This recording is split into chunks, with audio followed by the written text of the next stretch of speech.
ମାନେ ଚାଲନ୍ତୁ ମୋର ଆଉ ଗୋଟେ ନୂଆ ଭିଡ଼ିଓକୁ ମୁଁ ୱେଲକମ୍ କରୁଛି। ଆଜି ସକାଳୁ ସକାଳୁ ମ୍ୟାଡ଼ାମ ବହୁତ ପୂଜାରେ ବ୍ୟସ୍ତ ଥିଲେ।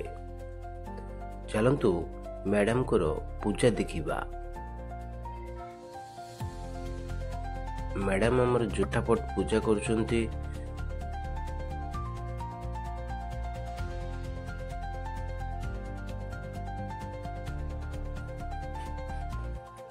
ପୂଜା ସରିବା ପରେ ମୁଁ ମାଙ୍କ ଟ୍ୟୁସନ୍ ରୁମ୍କୁ ଗଲି।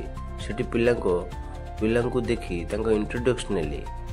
ସମସ୍ତେ ତାଙ୍କର ଇଣ୍ଟ୍ରୋଡକ୍ସ ଦେଲେ ଏବଂ ମୁଁ ସେ ତାରି ଭିତରେ ରେଡ଼ି ହେଇଯାଇଥିଲି ଖାଇବା ପାଇଁ। ମ୍ୟାଡ଼ାମ ଆମର ସକାଳୁ ସକାଳୁ ପଖାଳ ଭାତରେ ବାଇଗଣ ଆଳୁ ଭଜା ଏବଂ ଓଉ ଖଟା କରିଥିଲେ। ମୋ ଆଗରୁ ମ୍ୟାଡ଼ାମକୁ ପ୍ରବଳ ଭୋକ ଥିଲା। ଫଟାଫଟ ଖାଇ ଚାଲିଥିଲେ। ଦେଖୁନାହାନ୍ତି ମ୍ୟାଡ଼ାମ ଫଟାଫଟ ଖାଇ ଚାଲିଛନ୍ତି। ତାରି ଭିତରେ ମୁଁ ଛାତ ଉପରକୁ ଗଲି, ମାଙ୍କଡ଼ମାନଙ୍କୁ କଦଳୀ ଦେଲି।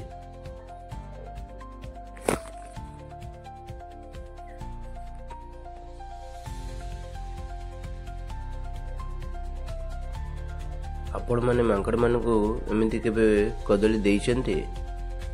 ଦେଖନ୍ତୁ, ଗୋଟିକ ପରେ ଗୋଟିଏ ମାଙ୍କଡ଼ ଆସି କଦଳୀ ଖାଇବାରେ ବ୍ୟସ୍ତ ହେଇଗଲେ। ତାଙ୍କୁ କଦଳୀ ଦେଇସାରି ମୁଁ ମୋ କାମରେ ବାହାରି ଗଲି।